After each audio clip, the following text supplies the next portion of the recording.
కనీస వేతనం చెల్లించాలని జోగులాంబ గద్వాల జిల్లా కేంద్రంలోని కలెక్టరేట్ ఎదుట ఆశా వర్కర్లు ధర్నా చేపట్టారు. అన్ని ప్రభుత్వ శాఖలు ఆశా వర్కర్లతో పని చేయించుకోవడంతో పని ఒత్తిడి ఎక్కువైందని ఆరోపించారు. గతంలో చేసిన సర్వేలకు ఇప్పటి వరకు మాకు డబ్బులు రాలేదని తెలిపారు.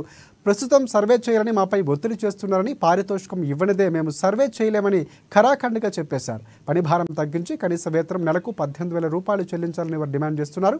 అలాగే రానున్న వేసవి కాలాన్ని దృష్టిలో పెట్టుకుని నాణ్యమైన కాటన్ యూనిఫామ్లు సరఫరా చేయాలని కోరుతున్నారు. అక్కడ మేము ఫిక్స్డ్ వేతనం మాకు చేయాలనేసి మేము నుంచి మేము ధర్నాలు నిర్వహించుకుంటున్నాము. ఇప్పుడు కూడా ఎందుకు అంటే లిటరసీ గత సంవత్సరంలో లిటరసీ సర్వే చేసినాము. దానికి మాకు ఇంతవరకు అమౌంట్ రాలేదు. ఎందుకంటే పనిని బట్టి పారదర్శకం అన్నప్పుడు ఇది ఎక్స్ట్రా పని కాబట్టి మాకు పారదర్శకం రావాలనేసి మేము ఇప్పుడు అమౌంట్ ఇస్తేనే మేము ఈ సర్వే చేస్తామనేసి మేము ముఖ్యంగా కలెక్టర్ వినతి పత్రం ఇవ్వడానికి వచ్చాము.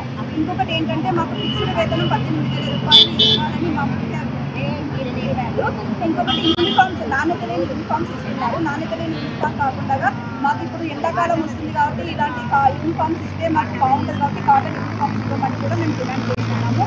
ఇంకొకటి మాకు పని భారం ఎక్కువ అవుతుంది. ఎందుకంటే